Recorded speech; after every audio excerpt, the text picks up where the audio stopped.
Shri Advait Gadadhar Shivasadi Gaur Bhakti Vrinda.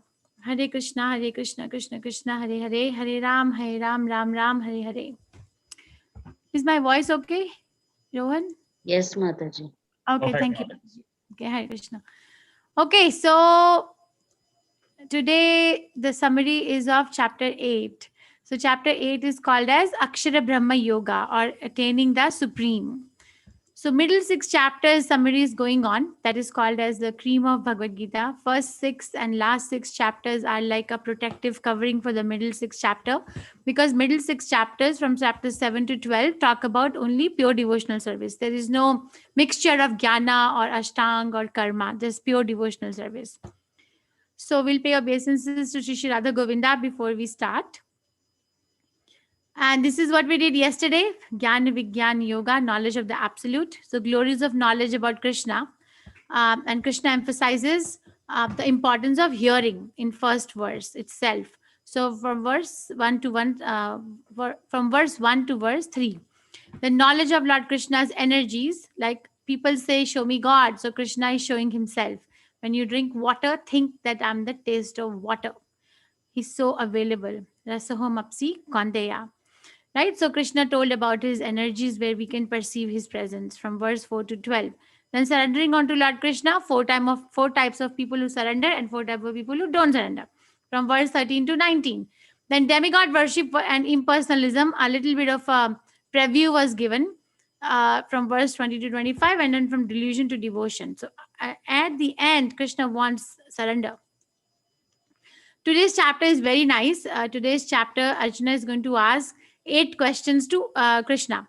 So he asks 8 questions to Krishna. Krishna answers 7 out of 8 questions by the verse 4.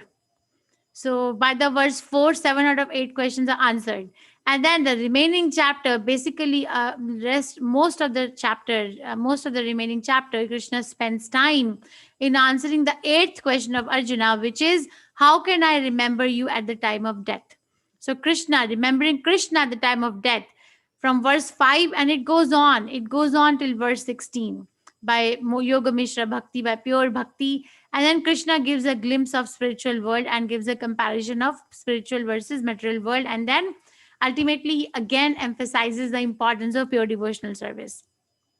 So Arjuna asks Krishna these questions. Arjuna inquired, O my Lord, O Supreme Person, what is Brahman? Number 1, what is self? What are fruitive activities? What is this material manifestation? And what are the demigods? Please explain this to me. So there are 5 questions. How does this Lord of Sacrifice live in the body, and in which part does he live, O Madhusudana? And how can those who are engaged in your devotional service know you at the time of death? So these are the 3 questions. How does he live in the body, and then where does he live, and then how can one know you even at the time of death? So you see, Bhagavad Gita is a question answer, right? So relevant questions.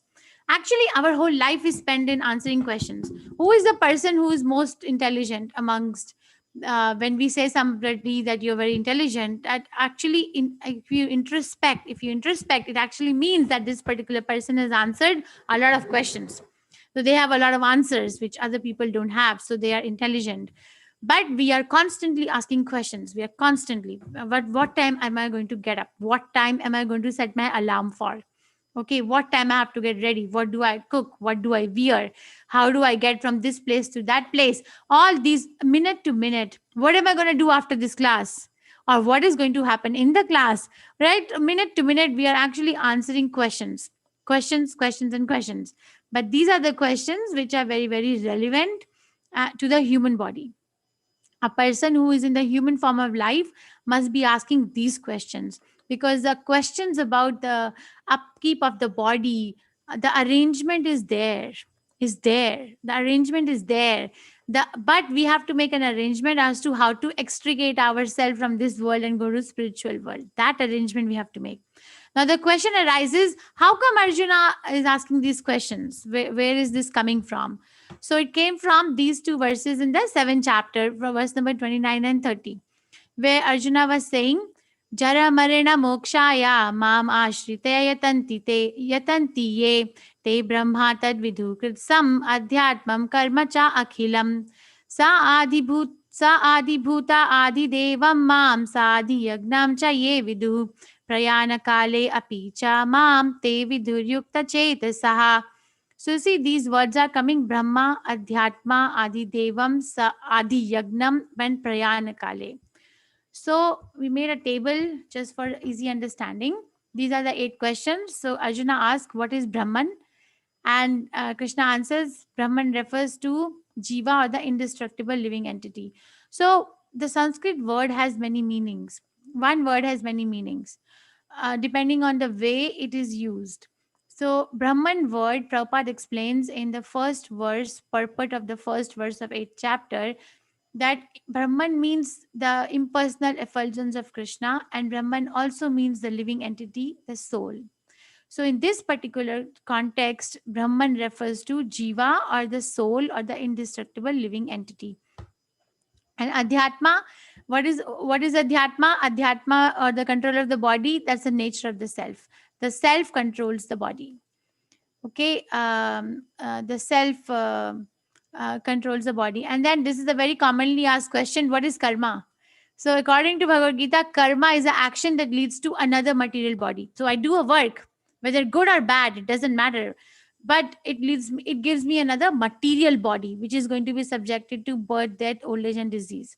So, action that leads to another material body is karma, according to Bhagavad Gita. Adi Bhuta means material nature. Adi Deva means the universal form which includes all demigods, which we will discuss more in chapter 11. Adi Yagna means the enjoyer of sacrifices or the supreme personality or the supreme lord situated in the heart. Where does Adi Yagna reside? In the heart of all. How to remember Krishna at the time of death? Practice remembrance throughout life. Practice. So that is why we say chant Hare Krishna Maha Mantra every single day of the life. Between sunrise and sunset, one must chant Hare Krishna Maha Mantra. Because it is said in Srimad Bhagavatam, with every sunrise and every sunset, the lifespan of a living entity decreases. So our lifespan is taken away by the setting sun. So we must chant Hare Krishna Maha Mantra in between the two, sunrise and sunset, so that I don't see another death. Okay, so the Supreme Lord said the indestructible, transcendental, living entity is called Brahman. So that's the first question, right? So what is Brahman? And over here, Brahman refers to the soul, or which has a character of being indestructible and transcendental. Indestructible means there is nothing that can actually destroy the soul, nothing material. Krishna says in the second chapter also, right? That nanam chiddanti shastrani, nanam dhati pavaka, na chainam kledyanti apo, na shoshati maruta. Like no wind can dry, no fire can burn, no weapon can this can slash, no no air can nanam chiddanti shastrani, nanam dahaki pavaka. It doesn't die. Basically, the soul doesn't die. And transcendental. Transcendental means the soul is not subjected to the modes of material nature. There are three modes, right? Passion, ignorance, and goodness, but the soul is not. So it's transcendental. And that is called Brahman. And his eternal nature is called the self. So the nature of the soul is called self. Action pertaining to development of these material body is called karma or fruitive activities. So this is from second chapter also. Dehino asmin yatha dehe kamaram yavanam jara. You see, there is this dehino asmin yatha dehe means dehi means body. So dehino asmin, inside the body there is a seer of the body. So there is a body, and then inside the body there is a seer of the body which sees the body going through these changes. Kamaram yavanam jara. Tatha deha anta prapti dhira satrana mohyati. So thereafter, when the body ends, deha anta means when anta means end, deha means body. Then tatha deha anta prapti, the soul gets another body. Dhira satrana mohyati, so the person who is sober is not bewildered. So this is we do why there are so many types of bodies. Why there are so many types of bodies? Because everyone is doing different action. So whatever action we are doing, that kind of a body we are going to develop. That we are going to study. Okay, so whatever, this is karma, the example of karma, vikarma, and akarma. So karma, so this is vikarma. Last two pictures. I'll go from bottom to top. Somebody is doing an activity which they're not supposed to do, or forbidden action. Then they are actually making another body ready for them. Let's say somebody is attached to eating anything and drinking anything and everything, no discrimination. Then the Krishna in the heart is observing that this is what this particular living entity wants to do. Then he directs the material nature that this particular living entity still has a desire to enjoy the world in this manner. Then give him a body suitable for that enjoyment. And then we get a body of a hog, because a hog will eat anything and everything, no discrimination. And karma means prescribed duty, which is so if a person is very charitably disposed, very pious activities they are doing, then they get a body which is suitable to live in the heavenly planets. And karma means devotional service, which person does a devotional service to Krishna, then they get a body which is suitable to live with Krishna, right? So whatever activity we are doing in this life is actually making my next body ready right now. So, Adi Bhuta, what is Adi Bhuta? That's question number 4. That is called physical nature.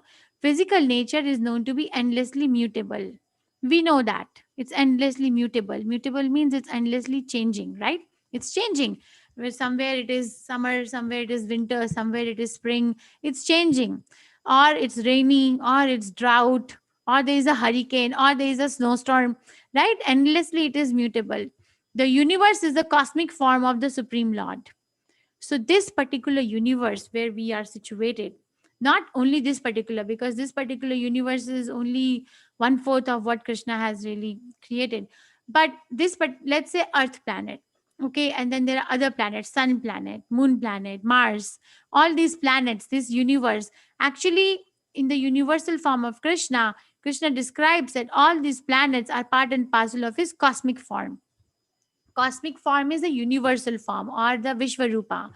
And in that, it's not a form per se, it's a concept for a, but Krishna has given that concept to, for a person who has hard time believing that God is a person. So if somebody has a hard time believing God is a person, then Krishna says, okay, then you perceive my form like this. When you look at sun and moon, then you look at them as my eyes. So sun and moon represent eyes of Krishna. Okay, when you look at very big mountains, then you perceive them as the bones in my body. When you look at all the herbs and shrubs and trees, then you perceive them as the hair on my body. When you look at big oceans, then you look at those oceans as the holes in my body. So Mane is perceiving. So that universe is the cosmic form of Supreme Lord, and I am that Lord represented as a super soul. That's Adi Yagna, Adi Deva. Adi Deva is the universal form. Adi Yagna is the super soul dwelling in the heart. Where does he live? Dwelling in the heart of every embodied being.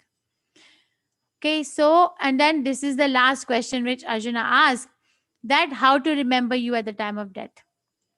Krishna starts answering that from 5th verse. Antakale cha mam eva smaranam muktava kalevaram ya prayati samadbhavam ya ati na asti atra sanshayah. And whoever at the time of death quits his body remembering me alone at once attains my nature. Of this there is no doubt. So remembering me alone, smaran muktva kalevaram, not like remembering 100 things. So if somebody quits the body remembering Krishna alone, then they immediately at once gets Krishna's nature. And this, there is no atra sanchaya. Atra means iota. Sanchaya means doubt. So there is not even an iota of doubt about this. Yati na asti atra sanchaya. So this is a very great science. And this is right now we are at the knowledge stage, right? With the knowledge, like we're acquiring theoretical knowledge, but then we have to get at the application of knowledge stage. And the whole process of Krishna consciousness is sadhana and seva. Sadhana is what we are doing, like reading, chanting, eating Krishna prasadam, associating with Krishna devotees, attending arti, attending Bhagavatam class, right? This is the part of the sadhana or discipline.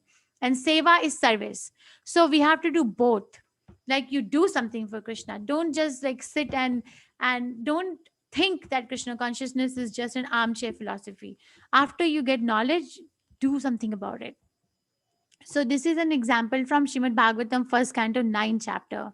It's a very nice chapter. This is the chapter is prayers of Bhishma Dev, or Bhishma Dev is leaving the body. So this is after when Arjuna made the bed of arrows and Bhishma Dev was lying on that. Then Bhishma Dev is actually one of the Mahajanas, very exalted devotees of Krishna. Bhishma Dev is one of them. So when he was about to leave the body, he had the benediction given by his father, Shantanu, right, King Shantanu, that you will never leave your body unless and until you want to. So he can choose the time of his death.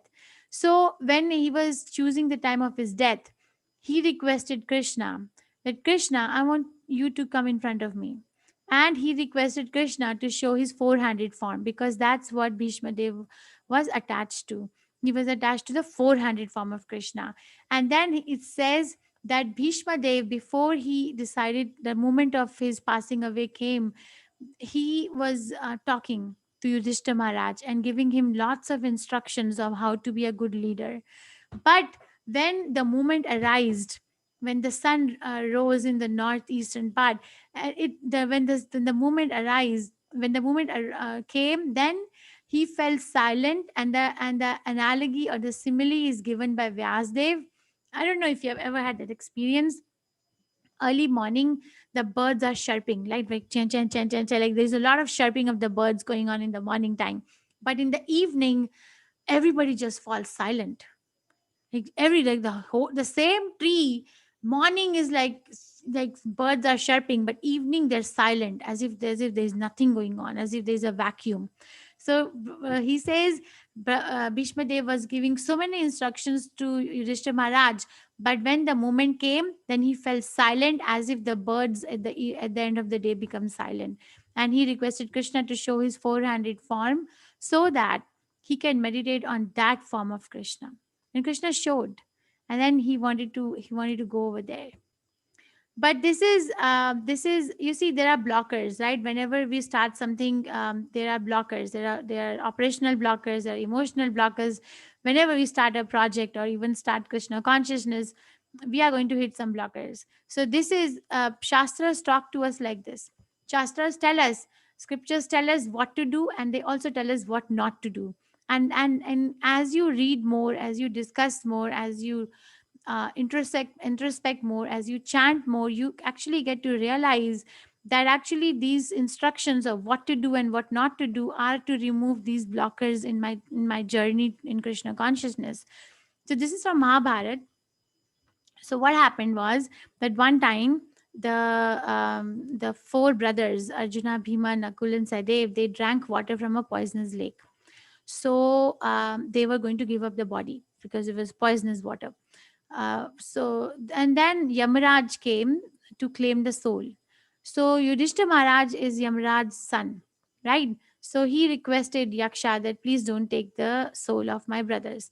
So Yaksha said that, okay, if you can answer the three questions perfectly, I will not take them. But you have to answer perfectly and you only have one chance. So this was one of the questions asked by Yaksha to Yudhishthira Maharaj, that what is the most amazing thing that you see around you? Most amazing thing that you see around you. So this is what Yudhishthira Maharaj answered. Ani ani bhutani gachetiha gachantiha yamalayam sheshasthavaram ichanti kim ascharyam athaparam. Hundreds and thousands of living entities meet death at every moment. But a foolish living entity nonetheless thinks himself deathless and does not prepare for death. This is the most wonderful thing in this world. Actually, it is so. Whenever we hear somebody died, or every day there are news like somebody died of this or that, then what does a person think? Oh, that actually it was meant for them. I'm not going to die. Because if I am convinced that I'm going to die, I'm going to make an arrangement. I'm going to make an arrangement for it. I'm going to make preparation. But we don't. Why? Because we are bewildered. We think we're not going to die, but we will. The body is going to end. But Rishta Maharaj is rightly pointing out that every day we see hundreds and thousands of living entities dying and going to Yamalok. But a foolish person nonetheless thinks that I am deathless and does not prepare for death. And this is the most wonderful thing. So this chapter is for people who really want to pursue their journey in Krishna consciousness with the sincerity in their heart. So Krishna continues. He says, "Yam yam vapi smaran bhavam tyajati ante kalevaram tam tam eveti konteya sada tad bhava bhavita." Whatever state of being one remembers when he quits his body, that state he will attain without fail. So there is a myth, right? There is a myth that if somebody acquires a human form of life, then they don't go back to the animal form of life again. But that's wrong, because it's a myth. The reality is here. Yam yam vapi smaran bhavam tyajati ante kalevaram. So whatever I am bhava, or whatever bhava I'm remembering, or whatever I'm thinking at the time of my death, I will get that. Tam tam eveti kantaya sada tad bhava bhavita. That still he will attain without fail. So, I don't want to offend anyone, but whenever you read some obituaries, whenever I read some obituaries that this particular person have left there for have left for their heavenly abode, I always think that how do you know they left for heavenly abode?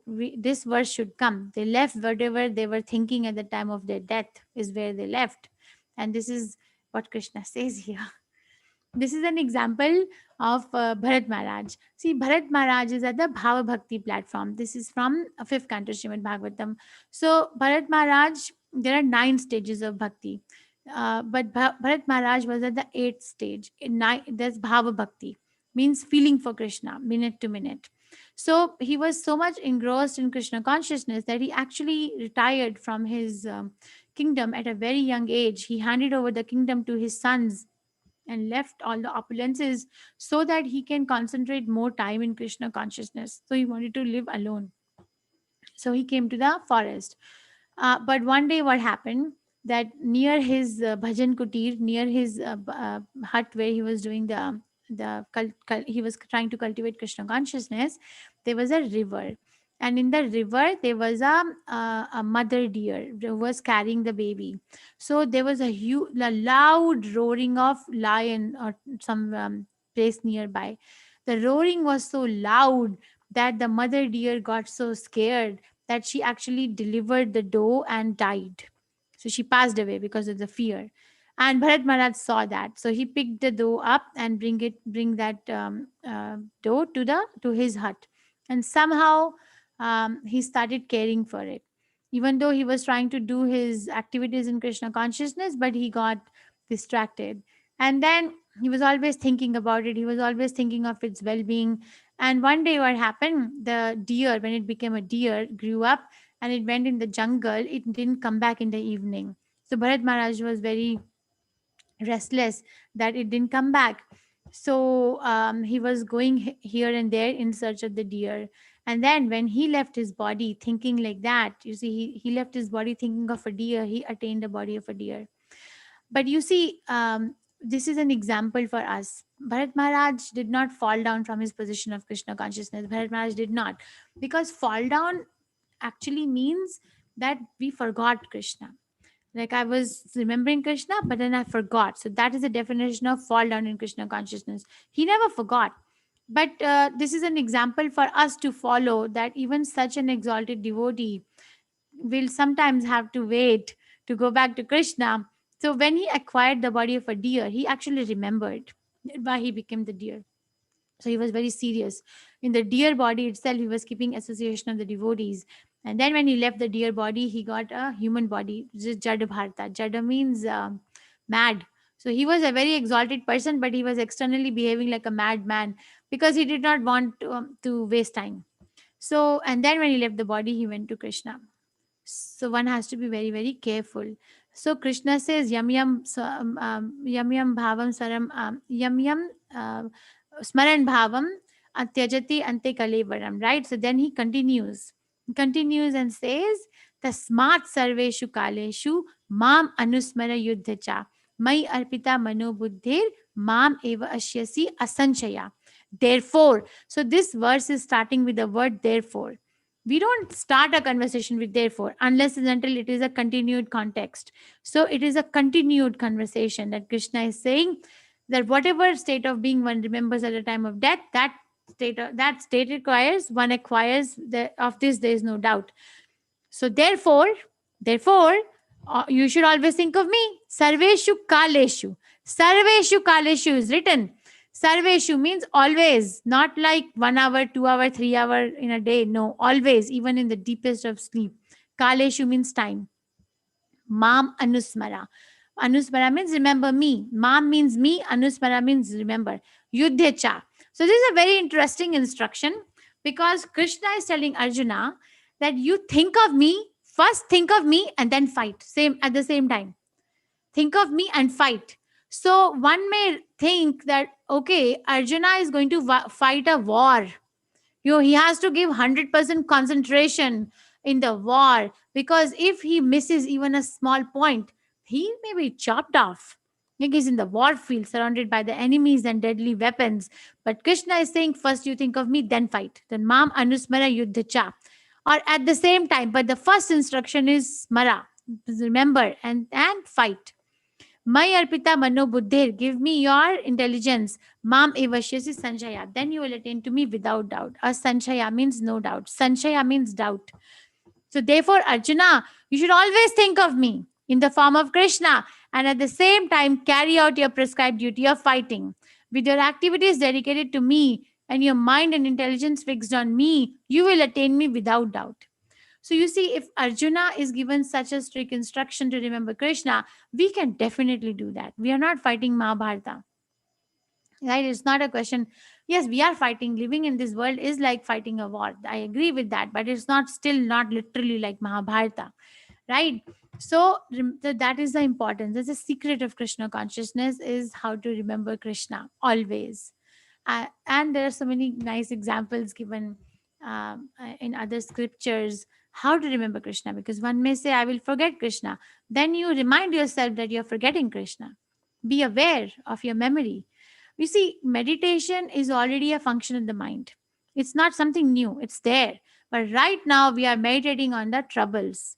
Right? The mind is always telling what needs to be done and what is not done. And generally, the mind of a living entity in the material world is reminding of the problems. That's why people want to sleep and get intoxicated, or drink something which makes them forget, or watch too much entertainment. This is the reason, because the mind keeps reminding subconsciously that what is it that's missing in your life, or what is it that you need to do.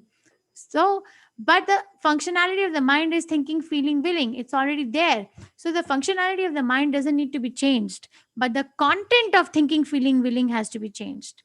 We keep the functionality same. So Krishna consciousness is nothing unnatural. It's natural. Just need to replace one thing with another. Abhyasa yoga yuktena chetasa na anyagamina paramam purusham divyam ya ati partha anuchintayan. He who meditates on the Supreme Personality of Godhead, his mind constantly engaged in remembering me, undeviated from the path. He, O Partha, Arjuna, is sure to reach me. So Krishna is now giving a key to his house, that how can we go to Krishna. Just start thinking about Krishna, and we cannot think of Krishna if we don't love Krishna. It's not possible to think of Krishna, somebody favorably in our mind, if we don't have affection for that person. I recently came across the definition of emotion. The definition of emotion is the feeling that keeps us in motion. But our feelings drive us. Everyone, the feeling of a baby also drives the child to a particular activity. Hunger drives the child to cry, right? So the feeling is something which drives us. So the feeling has to be not like we become feelingless. We are not impersonalists. We are not Mayavadis. Krishna consciousness is a very personal philosophy. It's very beautiful. It's just colorful. There's so many colors, so many tastes. So we just have to purify our feelings, and we have to direct our feelings in a proper channel. We don't have to become feelingless. So Krishna says, give it to me. I will take care of it. Give it to me. And not only that, I will take care of it right now, but you will come to me. Okay, so this is an example, another story from Shrimad Bhagavatam, 6th canto of a Jamila. So there was this young Brahmana named Ajamila. He was born to a very Brahmanical father. The father taught the son all the Vedic knowledge that he knew of, and all the means and methods of worship of the deity. So one day, Ajamila had gone to the forest to collect 4 kinds of grass and different kinds of flowers to worship the deity. When he was returning home, he saw this. There was a Shudra and the Shudrani. They were intoxicated and they were hugging in an inappropriate manner. So Ajamila saw that. So he started thinking, Vyasdev writes in 6th canto. He started reminding himself, oh, I have to remember this mantra, I have to remember this, I have to remember that, what I've done. But you see, dhyate vishyan punsaha, sanghaste sanjayate. So dhyate is the thought. The dhyate means just by thinking about it, vishyan punsaha, of the sense enjoyment, sanghaste sanjayate, we become attached to it. So he became attached to the idea. So he came home. He had a very chaste wife, elderly parents, very nice environment in the house, but he couldn't stop thinking about that lady, the prostitute. So he asked his wife one day, "You are working all the time. I think you need a maid servant to help you." The wife said, "No, I'm okay. I'm happy in doing my work. I don't need anyone." She said, "No, no, you need." So he brought this lady home, this prostitute home, and said, "This is the maid servant." And slowly, because of the build of the illicit relationship, he actually dragged his old parents and a chaste wife out of the house. So he was a brahmana, and then he became a mlecha. So because he was keeping an association with a prostitute, he had to satisfy her material desires. So he became a gambler, a monger, a cheater, a robber, a murderer, meat eater, and he eating food cooked by the her whose consciousness was not purified. So he also adopted that consciousness. Then he had 10 sons with her, and he had a son. He had a 2-year-old son when he was 88 years old. When he was 88 years old, he had 2 sons. Okay, and then after that, one day, what happened? It is said by Vyasdev very nicely. Bhagavatam is so full of like conversations and stories and pastimes, and so nice. So he said that old people are generally very attached to the vocabulary of a young child. You see, Vyasdev writes that he somehow named his 2-year-old son as Narayan. He was not naming him to remember Krishna, but he somehow got some inspiration from the heart to name the child Narayan. Okay, and Vyasdev says that Narayan had a broken language. Narayan had innocent smile. Narayan had, he was learning how to talk, how to walk, how to give expressions. So very innocent. So he was old and he was attached to that little boy because of the innocence. So old people are attached to young children, small children, because of this. So he was always saying, Narayan, come here, Narayan, sit here, Narayan. This is Mane, he became very attached. So one afternoon, he was taking rest, and then it was a time for him to die. So that was a time that he was going to leave his body. So when he was going to leave his body, his younger son Narayan was playing nearby. Rightfully, the Yamadutas came. Rightfully, they came to claim him to go to Yamlok. But when he saw those ghastly looking Yamdutas, he thought he called out to his son Narayan, save me. He was not calling to Krishna. He was just attached to his son, and that's why he called his Narayana. But because he chanted in Namabhas, like almost offenseless chanting, the name of Krishna is so powerful. Because he chanted at the time of death when he was completely vulnerable, and his chanting was offenseless, Vishnu Dutas came. And then there was this conversation between Vishnu Dutas and Yamadutas, who is going to claim this soul. Because they said this person has chanted the name of Krishna in a very offenseless manner at the most vulnerable time. So he has cleaned all his sins.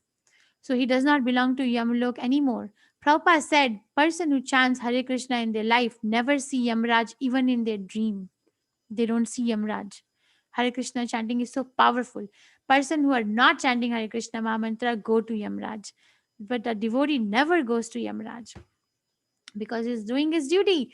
So then there, of course, the Vishnu was one, but he was not yet purified, right? So the soul was put back in the body, and then he woke up, and then he was like contemplating that what just happened, and he was lamenting that how he wasted all his life and what all things he did. So he immediately retired because he got a second chance now to Haridwar, and on the bank of Ganges, he started resuming his Krishna conscious activity that he had left a very long time ago. And when he became purified and left the body, then the Vishnu Dutas came in the Vaikuntha Viman, or the airplane sent by Krishna, to bring his devotee back. And then there was this celebration. You see, when the devotee leaves the body, they leave to go back to Krishna in a very nice plane, and there's a conch shell, and then there's a welcome, and the Krishna is waiting on the door. There's a book called Brihad Bhagavatamrita.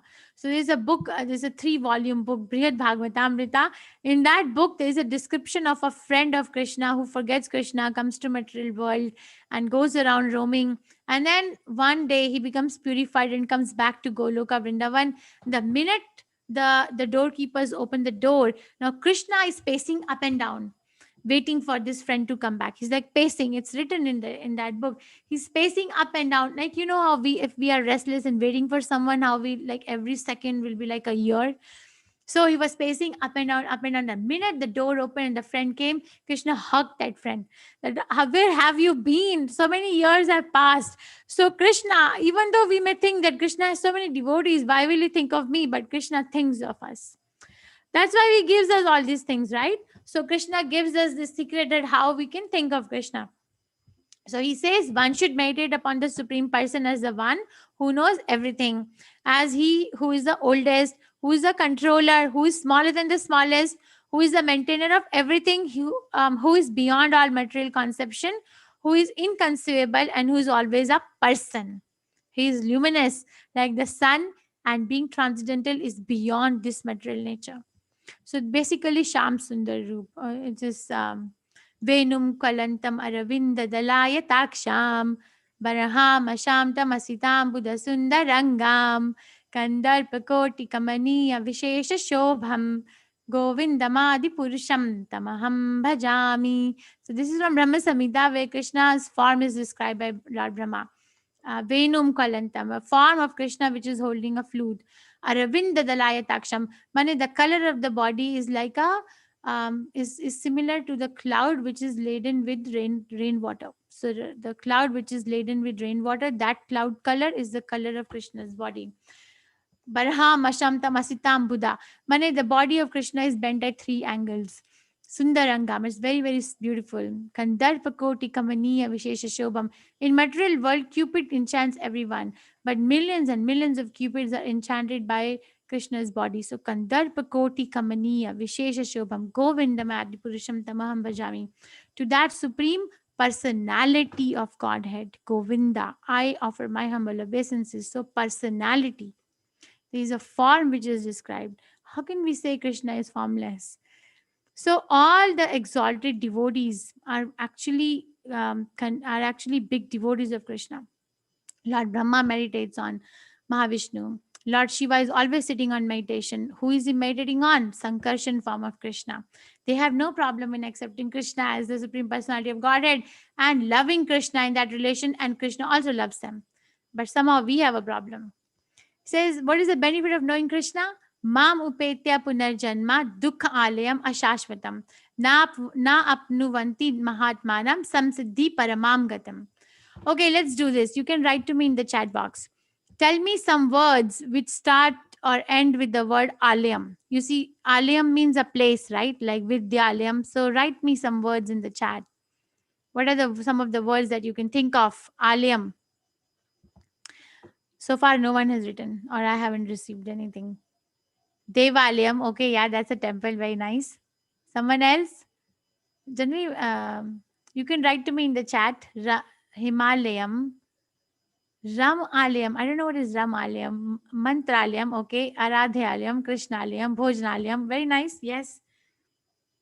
So all these Alayam. So Alayam means a place, right? So Krishna is the architect of this place. So Krishna knows what is this place like. Yeah, thank you very much, everyone. So this place he's calling as Dukhalayam, Ashashvatam. So Mane, after attaining me, the great souls who are yogis in devotion never return to this temporary world, which is full of miseries, because they have attained the highest perfection. So we think that this world is very nice place, and I can mitigate my sufferings by becoming rich, by becoming educated, by becoming beautiful, and by becoming famous. Right? These are the four things which keep the soul in the material world. Janma, Aishwarya, Shruta, Shri. Srimad Bhagavatam has everything. If somebody is born in a very uh, like rich or very famous family, that's Janma, then they become proud. Aishwarya, if somebody is very rich or very famous, they have some skills, knowledge, then they are famous for that, and then they become proud. Shruta, and then Shri. So knowledge, and then beauty, the bodily beauty, and then the birth, riches, bodily beauty, and knowledge, material knowledge. Shruta is material knowledge. So if somebody is materially, it is very difficult to make a very big scientist a Krishna conscious person, because they're so proud of their knowledge. So these four things keep us here.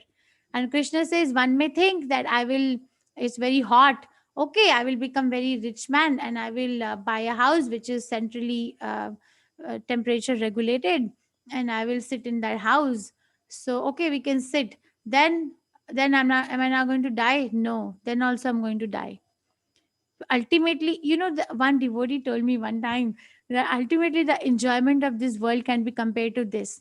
Let's say that there is a person, and the person is told by another person that I'm going to lock you in this room, and you can enjoy whatever you want in that particular room. Whatever you want, I will give it to you in the room, whatever. Okay, but there is one condition, and the condition is that the minute you're going to come out of the room, I'm going to shoot you. So I don't know what kind of enjoyment that person will be able to do, right? So Krishna gives us three warnings before we come to this world. Don't go, and don't go. But we come, and then there's a warning. If you have ever seen a truck on the highway where there is a red warning, right? Flammable material, don't come near. No combustion allowed, because it's a red warning. Like that, we have a red warning. Don't go to this material world. You will not come out alive. But we still come, and we try to make this world very happy place. But Krishna, who's the creator of this world, is labeling this world dukh alayam, a place where there's a misery. It's a place of misery. And if I want to mitigate my misery, then ashashvatam. Shashvat means which is permanent, ashashvat means which is temporary. So we can mitigate the misery, but it is still temporary. Still have to leave the body, but come to some place where there is nothing like that going on. From the highest planet in the material world down to the lowest, all are places of misery, wherein repeated birth and death takes place. But one who attains to my abode, or son of Kunti, never takes birth again. Here, never takes birth again. Okay, so we say, okay, I'm gonna do pious activity and I'm gonna go to the heaven. Well, there is a war at the heaven all the time. Shrimad Bhagavatam, there's so many times Indra is in trouble. So many times when what is that? Bali Maharaj, before Bali Maharaj, Bali Maharaj was is one of the asuras, right? So when he was doing the sacrifice, then he was actually going to do a sacrifice to acquire all the upper planetary system. So Krishna had to come, because Indra requested, Brahma requested, save us. So they're always in trouble. Like that, there's so many pastimes in Srimad Bhagavatam where we hear that the demigods are always in trouble. Earth, we know there's always a war, always there is a war, pestilence, diseases. And hell is easy to understand, it's just the lower planetary system is always painful. So Krishna again says that you may think that you can live very long if you go to the upper planetary system. So Krishna says, okay, let's talk about that. By human calculation, 1,000 ages taken together is the duration of Brahma's one day. And such also is the duration of his one night. So our one day and one night, 12 hours, right? Like our 12 hours is compared to Brahma's one day and one night is like thousands of ages. We don't even live for Krishna Brahma's one day. So okay, so lives a lot. Money, it looks like he never dies because it's infinite. For a small person living for 70 years, 20 years, 100 years, this infinite thousands of years is nothing. So when Brahma's day is manifest, this multitude of living entities come into being, and at the arrival of Brahma's night, they are all annihilated. So this cosmic manifestation comes into being when Brahma's day is going on, and when its night falls, then there is a partial devastation. And again the day comes, and this host of being is active. And again, the night falls, O Partha, and they are all helplessly dissolved. Yet, there is another nature which is eternal and is transcendental to this manifested and unmanifested matter. So, Vyakta and Avyakta. In this particular verse, Krishna uses two words, Vyakta and Avyakta. Vyakta means comes into existence or manifested, Avyakta means unmanifested or goes back. So Krishna says, my planet, Vaikuntha or Goloka Vrindavan, is beyond this manifestation and unmanifestation. It is supreme and is never annihilated. When all in this world is annihilated, that part remains as it is. See, how can we get this knowledge if Prabhupada didn't give us this knowledge? How can we have access to this secret? We are so indebted to Prabhupada. So you say, Vaikuntha is not something which comes into being and goes. It's always there. It's just there. And it is not affected by the changes in this material planet. So this is a Goloka chart. Just a short preview. I will try to, I will try to focus. Just try to see what is happening. So we are here. So what when Krishna has to make a material world, then Krishna expands himself into Mahavishnu or Karanadaksha Vishnu. So Mahavishnu, when he is breathing, from his breathing, the material planets are created. So from his breathing, all the planets come out. And then Mahavishnu enters into each and every planet as a Garbhadaksha Vishnu. So he expands himself as Garbhadaksha Vishnu. See, each and every planet is Garbhadaksha Vishnu. And then from a Garbhadaksha Vishnu, the navel of Garbhadaksha Vishnu, the lotus stem comes out. And then there's a lotus flower on which Brahma takes birth. And Brahma is told to, given the knowledge in the heart by Garbhadaksha Vishnu, to create the planets. Like Mane, Brahma is a secondary creator. So Brahma creates the planets, all these, and then populates the planets. And when the living entities come into being, when we get the body to live in these planets, then Garbhadaksha Vishnu enters into our body as Shridaksha Vishnu, which is a Paramatma. Okay, so these are all the planets. I don't know how to zoom it more. Let me see if we can go here. No, this is the one. So we are here, Bhurlok. But above us is Bhavarlok, Swarlok, Maharlok, Janalok, Tapalok, Satyalok, and then Brahmalok. And then down is Atal, Vital, Sutal, Talatal, Mahatal, Rasatal, Patal. So 7 kinds of hellish planets are described. Okay, so and one may say, okay, I'm going to cultivate knowledge and I'm going to get out of it. I'm going to cultivate this knowledge. But that's not enough, because knowledge is not enough. We have to have mercy and we have to follow the process. But if somebody wants to build a Sputnik, there's rockets, right? These rockets to go to other planets. Basically, one universe, this particular universe, has a planet. So what are they doing is that they may be taking a rocket from Bhurlok and then going to a closest planet, Mars and all. We can't go to in the rocket to all these planets, Bhuvarlok, Swarlok, because we don't have a body to go, and we don't even know about them. Science doesn't even know about this. But the real success of life is to get out of it, but we can't, because by our own endeavor we cannot. So here, this universe is covered by all these elements: earth, water, fire, air, ether, false ego, and mahatattva. And each preceding layer is 10 times thicker than the succeeding layer. So it's very thick, we can't get out. So, but if you see something, I'm going to show you. So this is the material world, right? This is 1/4 creation. 3/4 creation is the spiritual world. This is spiritual world. So spiritual world, there are planets. So what is Brahma Jyoti? People make Brahma Jyoti a very big thing, but Brahma Jyoti is nothing but effulgence which is coming out from the body of Krishna. Like earth is surrounded by sky, right? We raise our head and we can see the sky. Like that, Vaikuntha planets and Goloka planets are surrounded by sky, which is called as Brahma Jyoti, which is nothing but an effulgence from Krishna's body. But in the Jyoti, there are planets. So there is Vaikuntha planet where Krishna is present in 400 form and which represents opulence. Vaikuntha, there is opulence. Krishna is worshipped with all opulences. And then if somebody goes, then above, then there is Ayodhya planet where Lord Rama resides. 200 form of Lord starts there. And then Goloka Vrindavan is a place where Krishna is having a very personal relationship with with his devotees in one of the five primary mellows. Like somebody can be friend of Krishna, somebody can be a servant of Krishna, somebody can be serve Krishna in neutrality, somebody can be a parent of Krishna, and somebody can be a lover of Krishna. So that's happening in the Goloka Vrindavan. So how to get there? We are here, somewhere here, and we think we are very great, but we are nothing.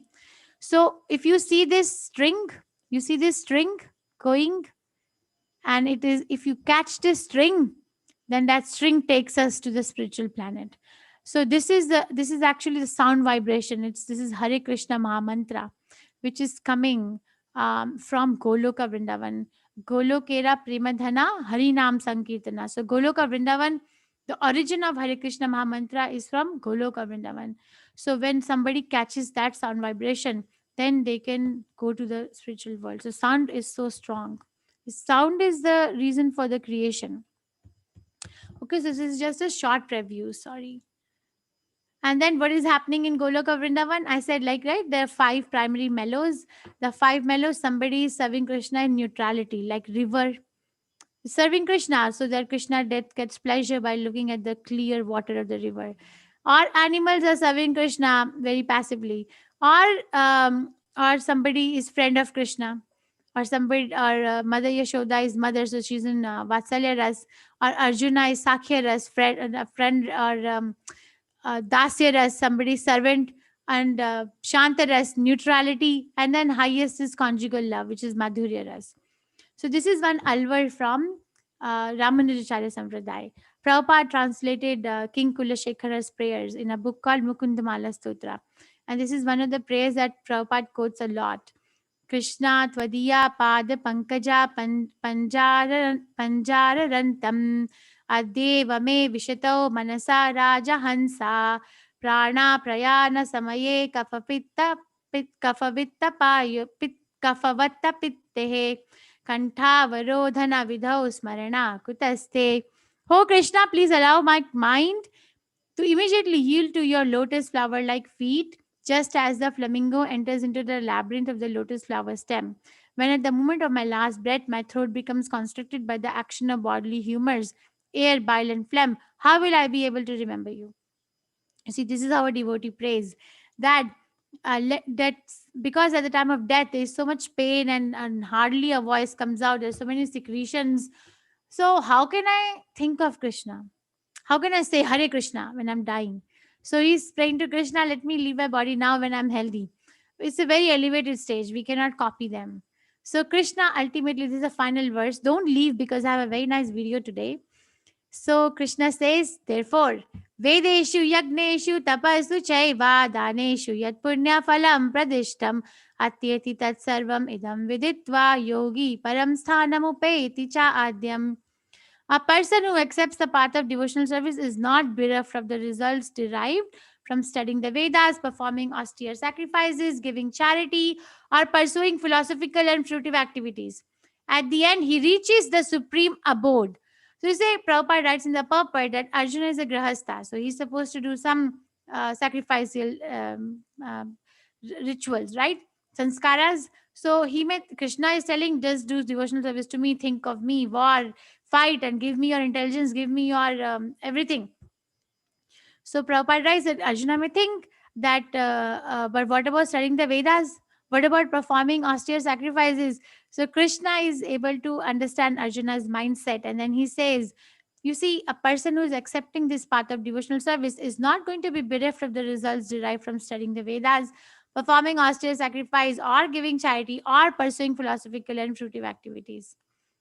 Okay, not only that, that person is not bereft, but at the end of the life actually comes to Krishna. It's a very nice chapter. Please read this chapter today. Only 28 verses. So, what are the 8 questions that Arjuna asked Krishna? You can write to me in the chat. What are the 8 questions? So, first chapter begins by Arjuna's questions. What is Brahman? What is Adhyatma? What is Karma? What is Adi Yagna? What is Adi Deva? Where does this Adi Yagna reside? And how can I think of Krishna at the time of death? I don't know if I covered all 8. Krishna answers 7 out of 8 in verse 3 and 4. Then from 5 to 16, he's answering the last, how to think of Krishna at the time of death. Remembering Krishna at the time of death. 5 to 8 verse, Tasmat Sarveshu Kaleshu. Think of me and fight. Do both the things at the same time. Then remembering Krishna by Yogameshra Bhakti from 9 to 13 verse. Om iti eka eksharam Brahman. Then remembering Krishna by pure bhakti from 14 to 16 verse. Dukhalyama Shashvatam. Like remember where you are and remember what is your destination. Material world versus spiritual world, where Krishna talks about Vyakta and Avyakta, manifested and unmanifested. That's the nature of the material world, which is a, and he also labels this material world as place of misery, Dukha Alayam, and temporary, Ashashvatam.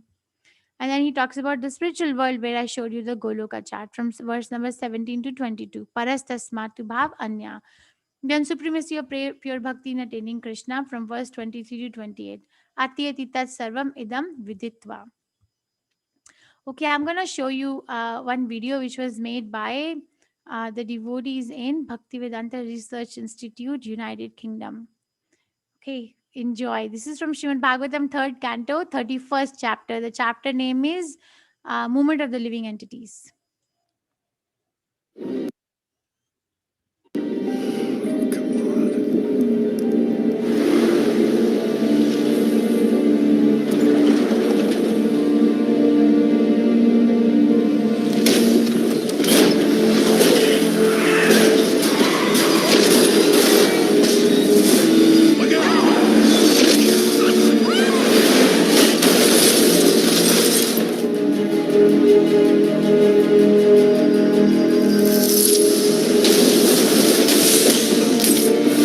And when the body is no more usable, then the body is finished, and the soul again enters another body.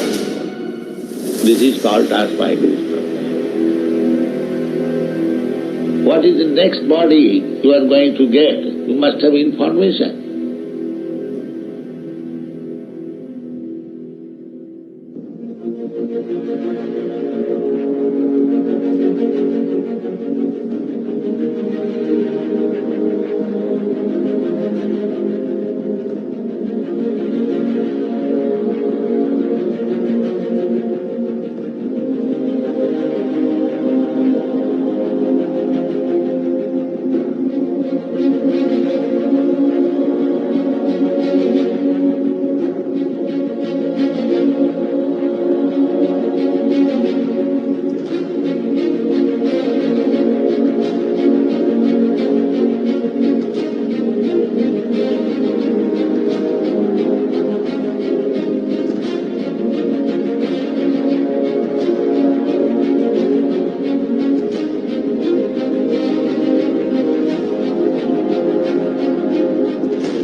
Nice, right? Devotees have done very nice work. Okay, if anybody has any questions, they can raise their hands. Punya Mataji is Yes, Mataji. okay, Krishna. You can raise your hands if you have a Devotees can question. also raise your hand, please. Mataji, we have one question from Poonam Mataji. Do we come to this world by choice? Yeah, we make a choice of leaving Krishna, and then we have to come. Everything that we do in our life is by choice. We just have to take accountability of our action. Yes, and the choice is made based on our desire. We make a choice based on my desire, right? So yes, we desire to enjoy independent of Krishna, and then we, because now we cannot live without Krishna, so the arrangement has to be made by Krishna so that we can try to live without Krishna. So yes, this is the verdict of the Shastras. Prabhakar Prabhu, go ahead. Namaste, Mataji. Hare Krishna, Prabhu. It's There's a lot of okay. echo. In case I am conscious at the time of death, I can chant the name of Krishna. But if I am unconscious, what can I do? You see, this is explained by Prahlad Maharaj in 7th canto, that there are 3 stages of consciousness of a living entity. One is that right now when you're conscious, like when you're conscious, you're aware of my body, my surroundings, my identity in relation to the body. And then when we go to sleep, then there is a cycle of sleep where there is where we are dreaming. So that time we are in a subtle body, because the gross body is lying in the bed, and the subtle body is still, we are dreaming with us. The mind takes me to the jungle and there is a lion running behind me, something like that. And then there is a deep sleep where the sukshma sharir or the subtle body is also sleeping. So Krishna consciousness can actually is not a function of the body, it is a function of the soul, and the soul is always active. So one has to become so much perfect Krishna conscious, then one is actually acting from the level of the soul, and the soul will remember. So actually, if we become really Krishna conscious, then we can remember Krishna in any of the 3 stages of consciousness. This is the verdict of Prahlad Maharaj. We can. But person thinks that person in coma or who has got anesthesia cannot remember or does not know, but they know.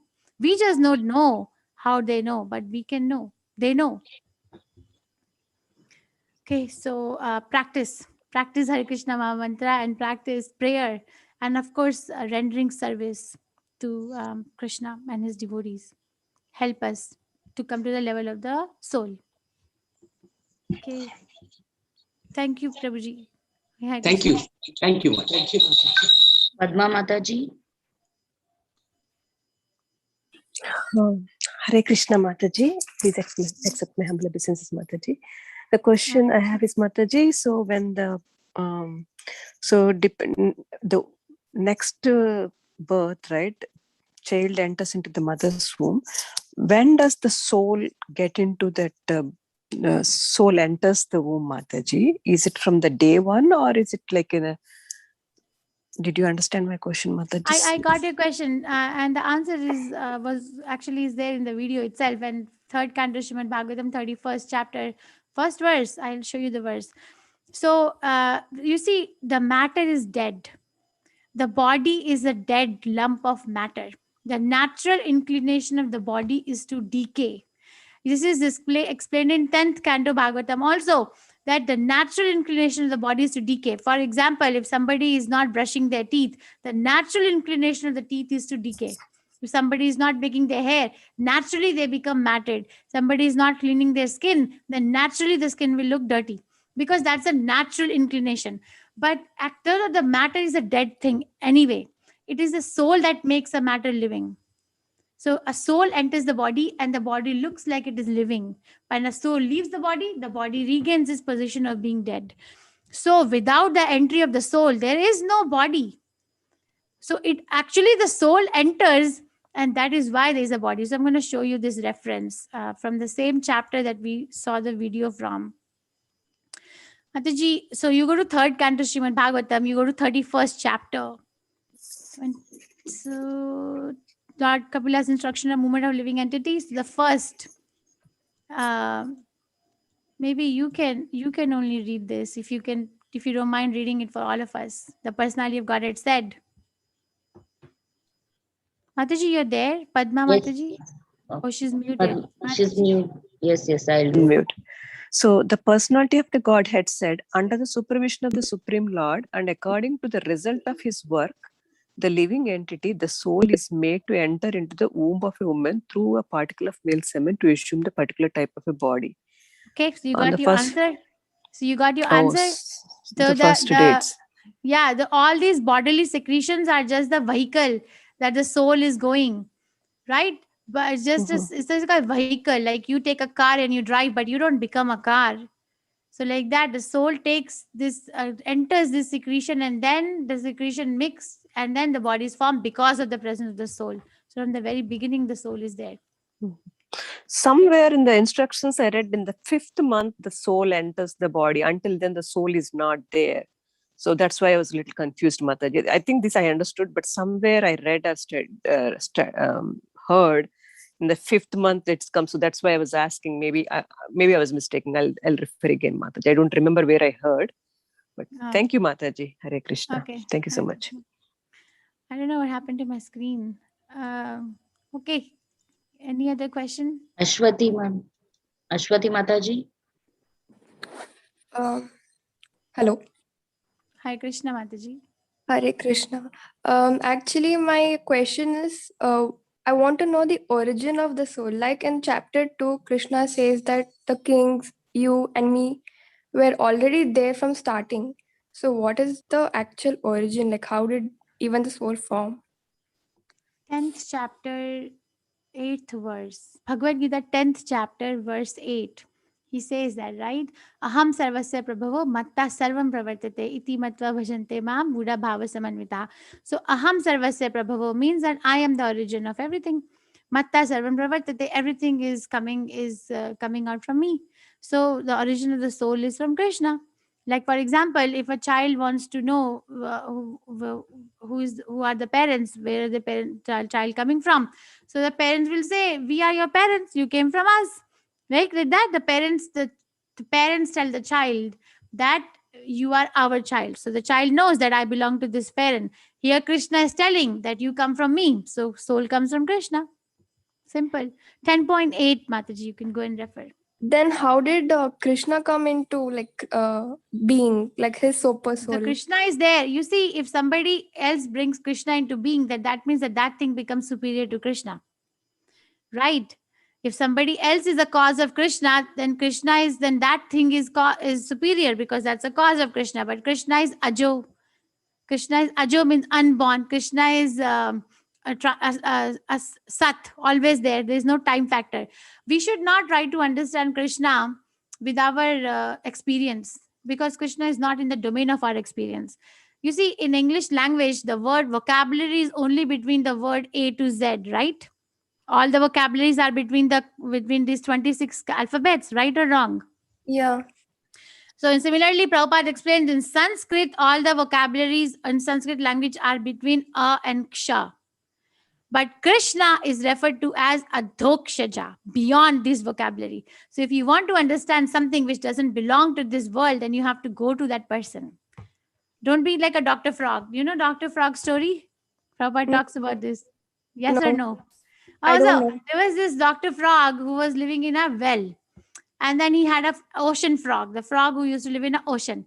So one time this ocean frog came to visit the Dr. Frog. So Dr. Frog, the well frog, never actually left the well. For him, the well was all in all.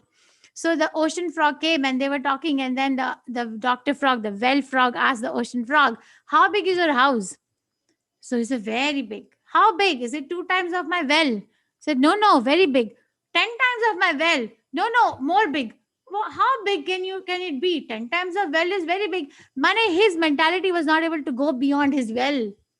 So you have to actually hear and then realize. It's a deductive process of knowledge, descending process. There are 2 processes, inductive and deductive.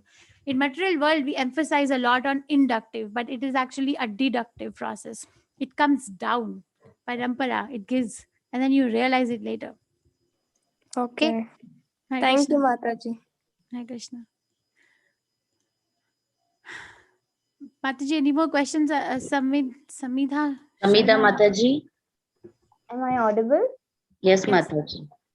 Hare Krishna Mataji. My question is that we all know that this death of this material body is permanent. Anyhow, we all going to die. So when someone dies, we know them, how we should react. We should pray. How we should react? Mataji, you see, there is a difference between knowledge and application of knowledge. So, gyan and vigyan are two different things. So, gyan is, this is the gyan that you said we all know, but the realization is different, because our day-to-day life should reflect this knowledge that I am working like this, that I'm going to die. So I have to prepare, have to prepare, have to prepare. But your question is that how we should react. Well, the reaction will depend upon one's level of realization. There is no standard reaction. Everybody is at a different stage in their devotional life. So Arjuna asked this question to Krishna. Krishna, I understand that I'm not the body, I'm the soul. And I also understand that my grandfather is not the body, he's the soul. But when he's going to die, I'm going to feel sad. I'm still going to take that my grandfather is dying. So what did Krishna reply? Did Krishna say, oh, you fool, I have given you so many instructions, you're not the body, you're the soul, you will not die? What did Krishna say? Did Krishna use that kind of a language? No. Krishna said, Matra spashastu kantaya sitoshana sukha dukkadaha agama paino anitya stam sitikshisa bharata. He says, yes, I agree that there's going to be pain, there's going to be grief, but tolerate, because this pain is because of the touch of skin, like summer and winter season, come and go. So tolerate. So how we are going to react, there is no standard protocol. It depends on how much are you realized in Krishna consciousness.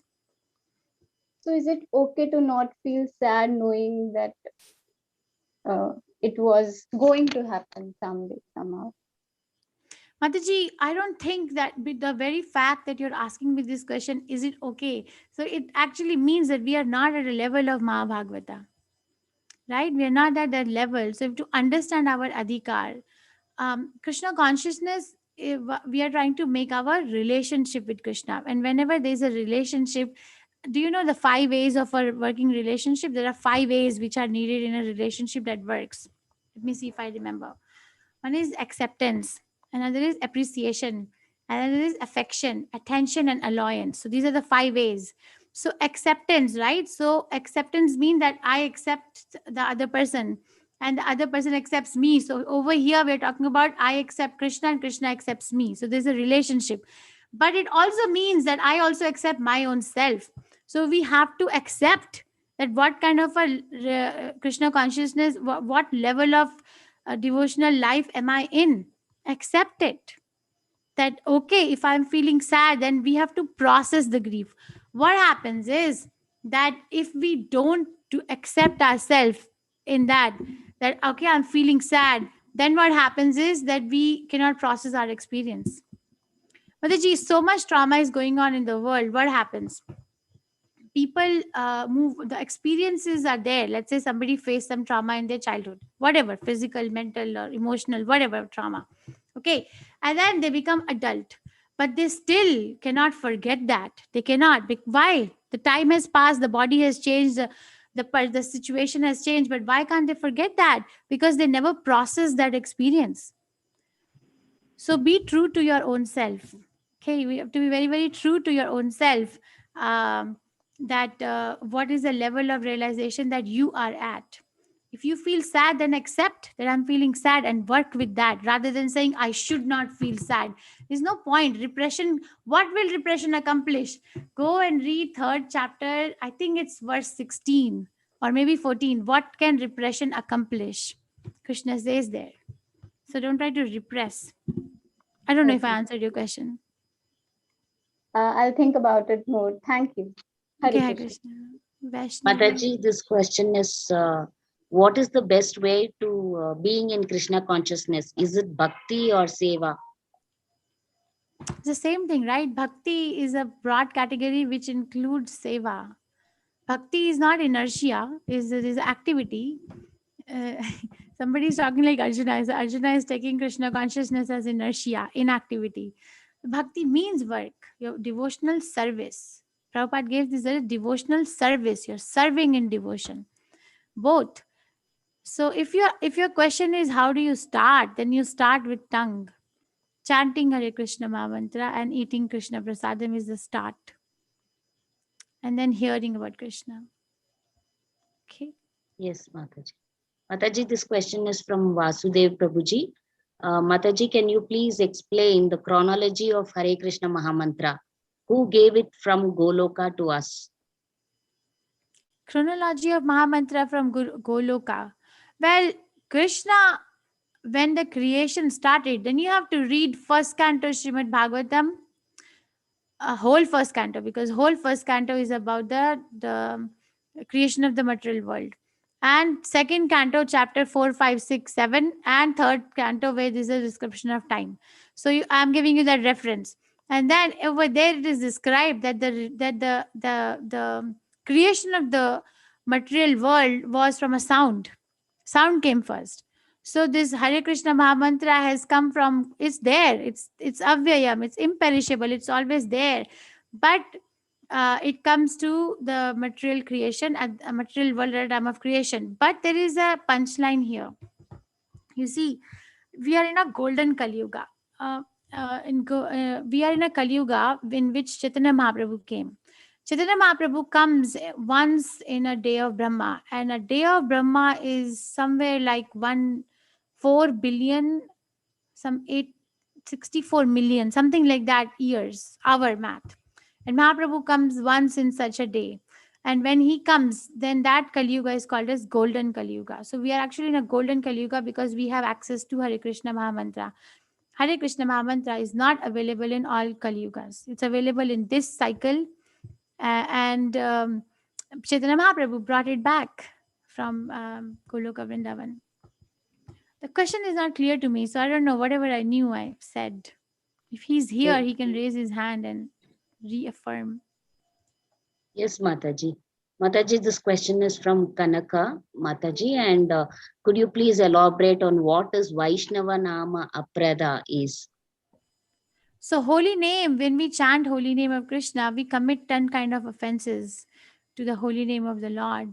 First offense is like to blaspheme the devotees of the Lord who have dedicated their life for the propagation of the holy name of the Lord. So basically, when we are chanting Hare Krishna Mahamantra, we are committing offenses to the other living entities, to other devotees, to Krishna himself, and to ourselves.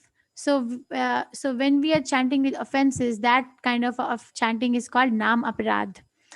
And then comes Namabhas, and then comes Shuddha Nam. So the question is, Mataji, what was the question? Vaishnava Aparad? Vaishnava Nam Aprada. What is the meaning of? I don't know what is Vaishnava Nam Aparad, but there is a Nam Aparad. Mane, when we are chanting Hare Krishna Mahamantra, we are doing offense to the holy name. That's Nam Aparad. And there are 10 kinds of them, and we must avoid them. And there is one punchline that Bhaktivinoda Thakur Prabhupada gives, that we can avoid all offenses by doing this one thing. And what is that one thing? By attentive chanting of Hare Krishna Mahamantra. So if I want to avoid all kinds of offenses, then I have to chant very attentively. Attentive chanting means that I chant Hare Krishna and I hear Hare Krishna. Chant Hare Krishna, hear Hare Krishna. No business of the mind. No imagination. Okay. Yes, Mataji. Lata Krishnan Mataji. This Vaishnavi Mataji is unmuted for a little bit. Can she ask? Yes, Mataji. Vaishnavi Vaishnav- Mataji, go ahead. Hare Krishna Mataji. Hare Krishna. Mataji, I want to know about the concept of moksha, Mataji. How can Yes. one attain liberation from the cycle of birth?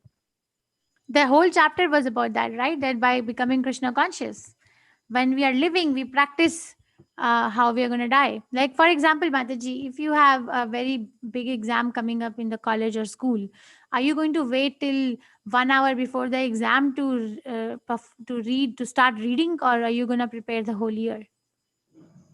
I'm gonna prepare for the whole year. So like that, death is certain, as sure as death is certain. So if I really want to go back to Krishna or attain liberation, then I have to practice now. So the question is how to attain. The whole chapter was based on this practice, abhyasa.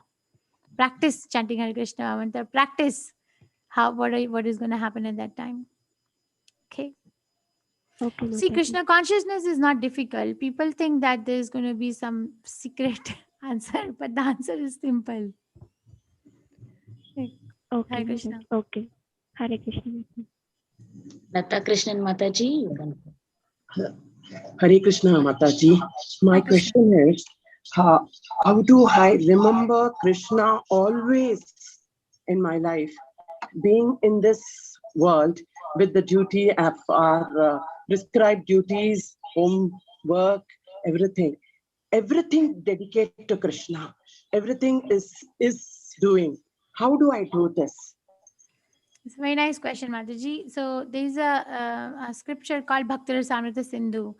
Rupa Goswami Prabhupada gives this synopsis of Bhakti Yoga, and in that he gives an example of how to remember Krishna. He gives analogies. He gives two analogies. I'll tell you. One analogy he gives of a mother. Let's say the mother is washing clothes of her baby. So the baby is somewhere else, but when she sees the cloth of her baby, she thinks of her baby, right? Naturally, the motherly affection comes out, right?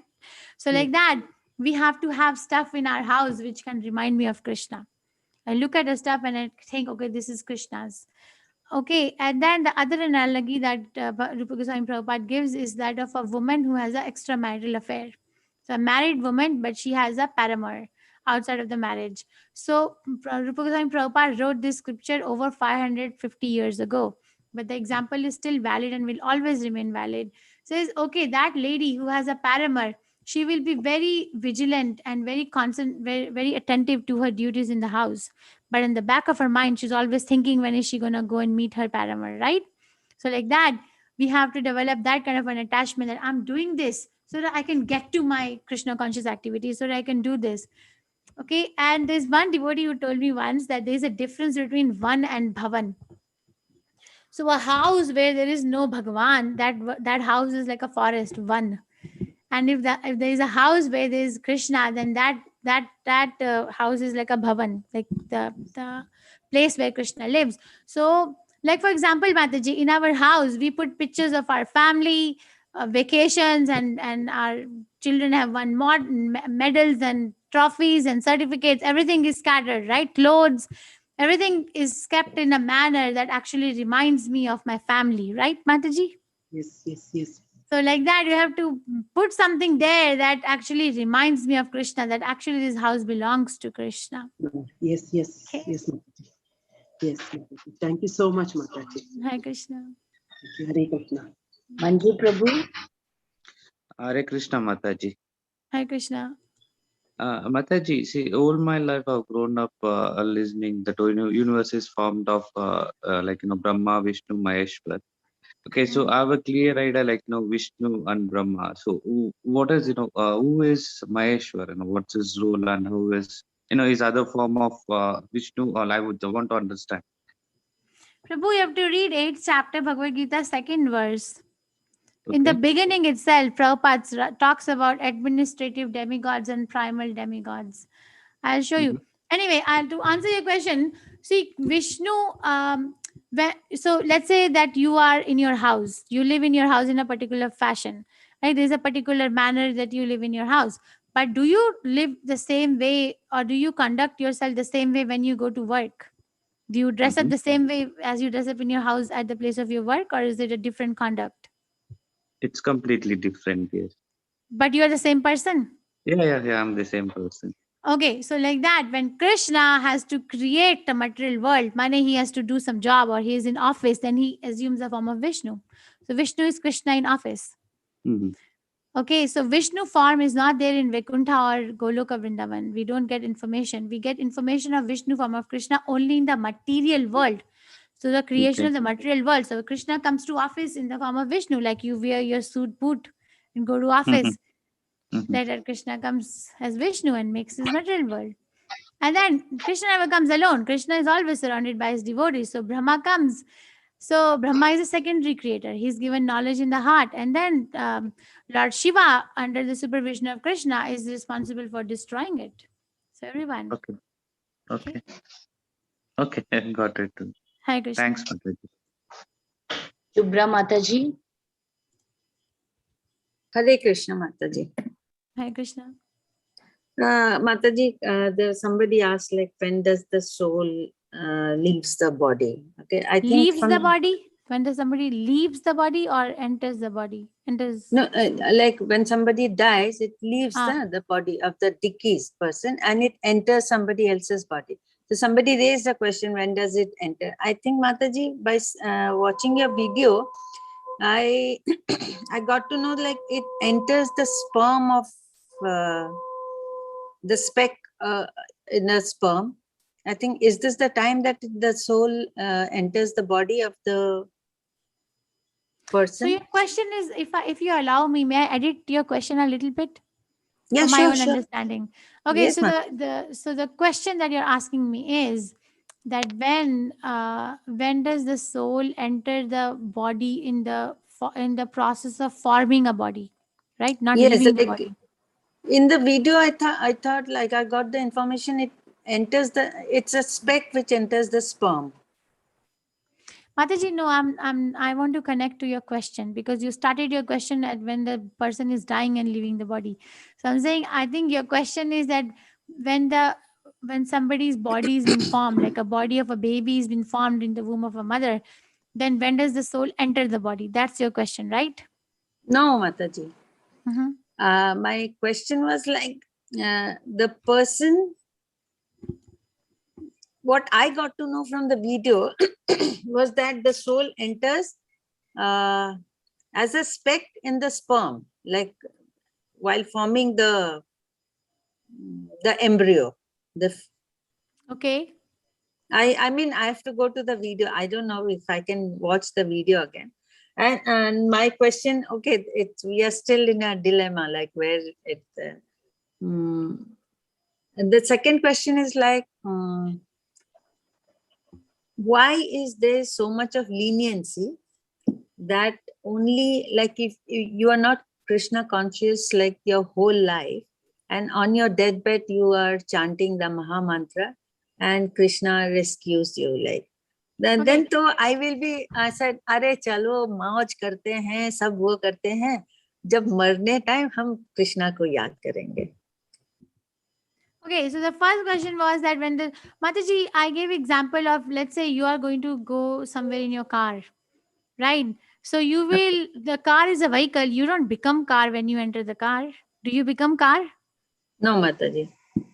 But you always like go in the car and then at the end you come out of the car. Similarly, the soul takes shelter of a particular environment to make a material body, but the soul never mixes with the chemicals or bodily Okay. secretions.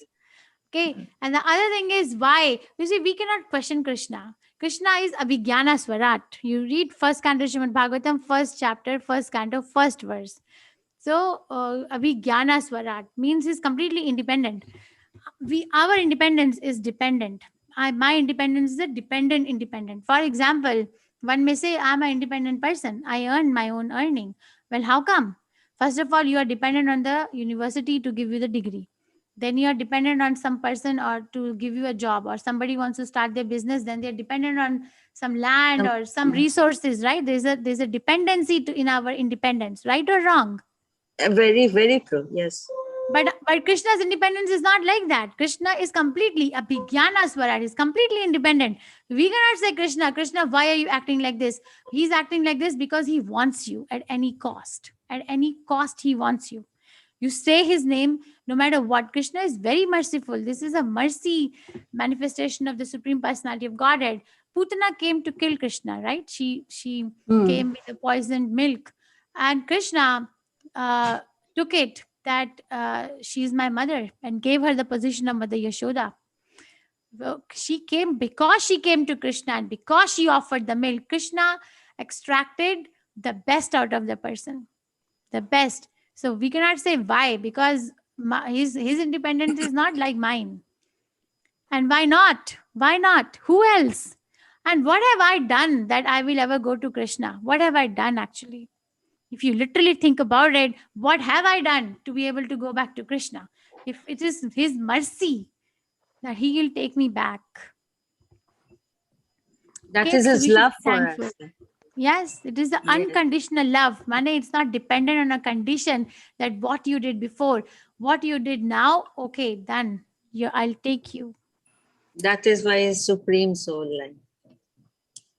That Yes, is why his love Mataji. there's no condition attached to his No love. conditional, unconditional love. Yes. Okay. Thank you, Mataji. Thank you, Mataji. Thank you Hare so Krishna. much. Mataji, Vasudev Prabhuji is there.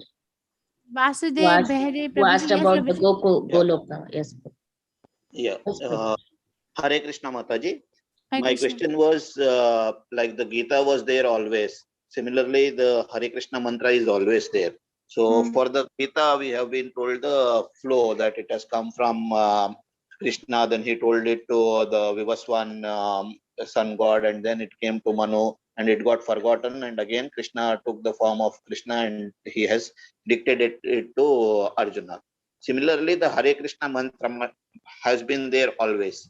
But how did it come to us? What was the In this flow of particular that? okay, so I got it. So thank you for clarification, Prabhu. So in this particular creation where we are sitting right now, it came from Chaitanya Mahaprabhu. Chaitanya Mahaprabhu brought the Hare Krishna Mahamantra to us.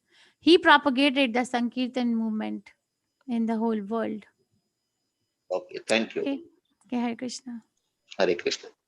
Okay, very quickly, Mataji, I it don't. is 7:41. Do you want to continue, Mataji? There are Mataji, two I more can take hand these. raised and one We more can- question in the chat box, Mataji. Two hand raised and one question in the chat box, Mataji. I think we can finish. We can take two questions and then one in chat box, and then is it okay with you? Yes, Punya yes, Mataji? yes, Mataji. Okay, Shubharao, Prabhuji. Hare Krishna Mataji. Hare Krishna. My first question is, can you kindly repeat that 5 A's, which is very, very nice, but I just forgot. One is acceptance. Acceptance, affection, attention, acceptance, exception, appreciation, and alliance or affirmation. Alliance or affirmation. Nice. Means Second, giving independence to a person to act. You cannot shove the affection down their throat. very nice, Mata. Second question is, Mahavishnu is in material world. To create material has come to material world. So when Mahavishnu is material world, when we say Vaikunta, where we are going? Vaikunta is Mahavishnu's place. Vaikuntha is Narayan, right? Four-handed form of Krishna. Hare Where Krishna. Krishna is worshipped in a opulence. That's what I hear. Vaikuntha, four-handed form of Lord is there, where there is a Narayan feature of Krishna. Okay. So, but this Mahavishnu is supposed to be in Vaikunta, in that lying down position, Seshasena, and all demigods go to him pray. Where Jaya Vijaya are there. I don't From know if where the Jaya name is Vijaya have Mahavishnu. fallen. It's the same person, Prabhu. That's what I was saying. There is no confusion. It's the same, like you are the same person, whether you're sitting in the house or you're sitting in the office or you're sitting with your friends or sitting in your car alone. You're the same person, right? It's just the relationship with your environment that makes you act differently. So the Vishnu name is not there for Vaikuntha, but the same person is called as Narayan or Sankarshan or Aniruddha or Pradyumna in the spiritual world. Sorry. So I have to get the reference. I think Chaitanya Chaitamrita has it. 4th chapter Bhagavad Gita has 6 kinds of avatars. I'll get back. I'll tell Rohan. I'll get back. But I don't think that Vishnu name is there in Vaikuntha. Is it there? Do you have a reference? The same, this Brahma, Vishnu, Maheshwara, that That's a like material other world, right? personalities. I'm not talking about material world. I'm talking about Vaikuntha, which is spiritual world. So It is here, it is practically that is spread that I may be rightly or wrongly, Vishnu will be in Vaikunta, will go to Vishnu. That's why this Vishnu Sahasranama and all those things are prayed towards Vishnu. Now I understand from you, madam. Let me be clear, kindly clear. Narayana is in Vaikuntha and Sri Mahavishnu is in material world. That's what I understand from Same you. person is called as Narayan in Vaikuntha and same person is called as Mahavishnu in material world.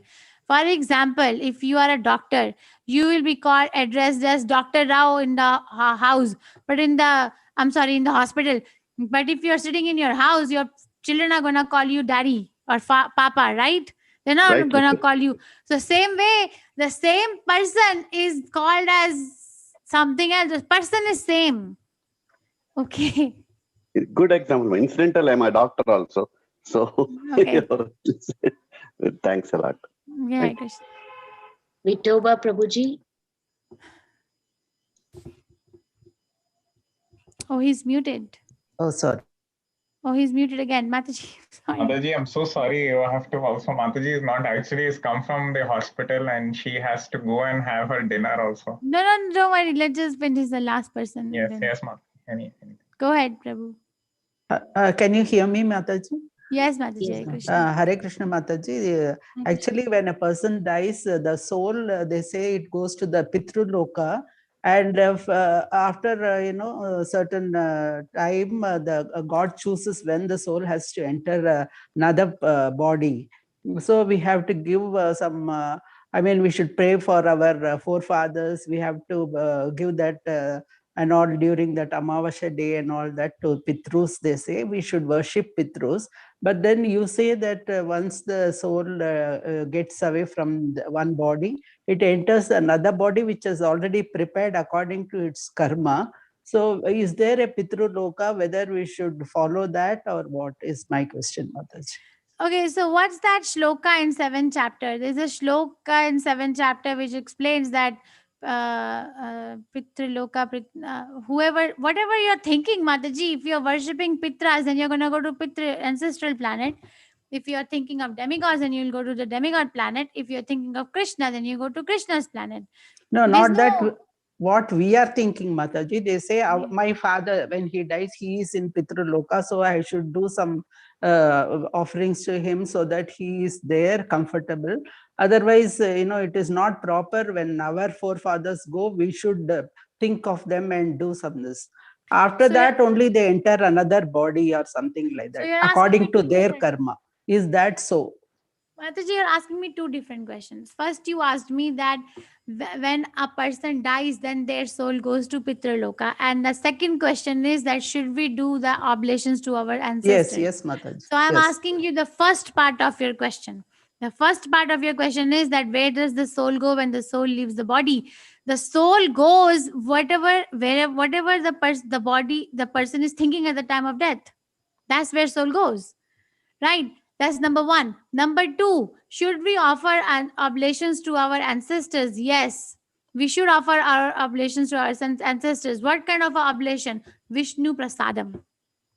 You offer them the food which is offered to the deities in the temple. You offer them that food, and by eating that food, whatever suffering that the subtle body is going through, soul doesn't suffer, the subtle body is suffering, then they get relieved by eating that Vishnu Prasadam, the food offered to Krishna. Okay, so you were asking me two questions. Okay, ma'am. And when they do enter the another body according to their karmas? Mataji, how will it enhance your Krishna consciousness, if I may ask? I can answer this question, but I want to know because... No, I just wanted to know whether I should offer to my forefathers one thing and, continuously till my death, should I be doing that? We should be doing oblations to our forefathers. Yes, there's a specified time given when we have to do the offerings, right? In the Kartik month, some specific times are Mahali given. Amavasa. Yes. 2-3 times are given in Srimad Bhagavatam. I can't recollect where I read. I think it's the 7th canto, chapter 15. Ideal family life. There's a specific time given for all sanskaras. It is written there. So yes, the answer is yes. Krishna was also offering oblations to his forefathers. In 10th canto Bhagavatam, we read that. He was himself showing by his own example. Yudhishthira Maharaj also gave oblations to his forefathers. So what is our condition in front of these great devotees and Supreme Personality of Godhead himself? Okay. Okay. But then you Okay. have to work on yourself also, Okay. because you have to work on where are you going to go when you're going Okay. to die. Okay, ma'am. Mataji, one more question. Sorry. Whenever I do something, I am thinking the right way, means this is the way I should do. But something else is prompting me, no, this cannot be like this. So I have to suppress that second thought. No, what you are telling me is not right. I have to go in Krishna conscious way. And what is that second thought always which is coming in front of me and blocking me? Ataji, you're very cute. So the question is very general. So I'll give you a general answer.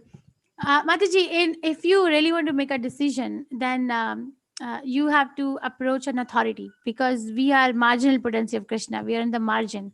I have a tendency to go inside, like internal potency or spiritual energy, and then I also have a tendency to stay in the material world, like external energy.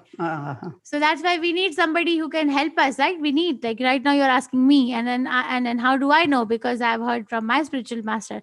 How does he know? Because he has heard from his spiritual master. And how do we know? So we take the references from three things when we make a decision. Yes. The three things are Guru, Sadhu, Shastra. So what is the spiritual master saying? What are the scriptures saying? And what are the saintly people saying? If they are all saying, then we do it. But Yes. if you are left alone to make a decision, then I'll give you an example what my Guru Maharaj explains. My Guru Maharaj explains the function of the mind. Then we are ruled by mind. Intelligence tells a person, go approach somebody who is superior. But the mind tells the person, no, you are superior. Yes. So my Guru Maharaj gives example, the function of a mind. So he gives this. Let's say that I am. We have to go somewhere. Okay, you're driving your car and you have to go somewhere. You're rushing, and then suddenly there is a traffic jam. So now the car is now stuck in the traffic jam. You can't go ahead, you can't go back, you can't go sideways. You're stuck. So then there's going to be a voice in the head which will say, bump the car in the front. Bang it. Right? This comes, right? So my Guru Maharaj says, this is mind. Just gives any instruction. Then the intelligence comes into function and says, what are you talking about? You're going to bang this car. You're already running late. You're going to be further delayed. Or he gives a second example. Somebody is on the top of a mountain. They go hiking, trekking, go on the top of a mountain, and a person looks down from top of a mountain or top of a building. So then there's this voice which comes in the head, jump. That's mind. Any instruction, jump. Then the intelligence comes into play. What are you talking about? Jump? You may get seriously injured. You may die. You may this, then don't jump. So Mataji, so this Bhoga Tyaga principle, this is called Bhoga Tyaga principle. In Bhakti Rasamrita Sindhu, accepting and rejecting has to stop. And it stops when one uses one's intelligence and approaches the authority. Yes. And we have to agree that I don't know what to do. That's why I'm here where I am, because I don't know what to do. Okay, so when you make a decision, you have to approach a guru or sadhu or shastras. Okay. Thank you, Mataji. Thank you. Okay, Hare Krishna. Okay, Punya Mataji, there was one more question you said. Yes, Mataji. Mataji, this question is from Ishita Mataji. When we were already with Krishna, then why would anyone decide to come to this materialistic world? Because this the same thing, because this is a relationship. Krishna is not going to shove his decision on my head. Okay, I always give this example. So I have a 13-year-old son. Okay, so I'm his mom, so I love my son, right? Okay, so I can say, okay, my dear son, I love you. It's 7 o'clock in the morning, get up. So you say, okay, my mom is telling me she loves me, I'll get up. They said, okay, my dear son, I love you. Take your bath, come down, pay your obeisances to the deities and have your breakfast. Okay, he'll do that also. Then I say, my dear son, I love you. I'm your mom. I gave birth to you. Now go and attend your school. He'll do that also. Then he comes back from home. He comes back home from school and I'll say, my dear son, I love you. Eat your food. He'll do that also. Then I'll say, my dear son, I love you. Do your homework. Then, my dear son, I love you. I love you. Go and play with your friends. My dear son, I love you. Now you take bath. So my one day will come, then my son is going to say, Mom, when will you stop loving me? That love, all in the name of love, okay? That's shoving down the decisions down the throat, all in the name of love. So Krishna does not give that kind of a love. Krishna gives a love where there is the independence given to other person to make a decision. Okay, so there's a decision. If I love my son, I will give him choice. What would you want to do? So Krishna gives choice. Okay, and then you have to make a choice. Krishna gives intelligence also, right? Matta smriti apohanam jnanam apohanam cha. He gives intelligence to choose a choice too. And you have a choice to use or misuse your intelligence. It's a relationship. It bottoms down to the relationship. So you have to make a choice to go back to Krishna. And when you make that choice, then Krishna factor works very nicely in our life. Did you get it, Ishita Mataji? Is she here? Yes, Mataji. Very wonderfully told, Mataji. Thank you, Mataji. I think we have finished Okay, Hare Krishna. all the questions, Mataji, with the hand raised. Yes, Mataji. You got it, Ishita Mataji? Yeah. Okay, Hare Krishna. Thank you, Mataji.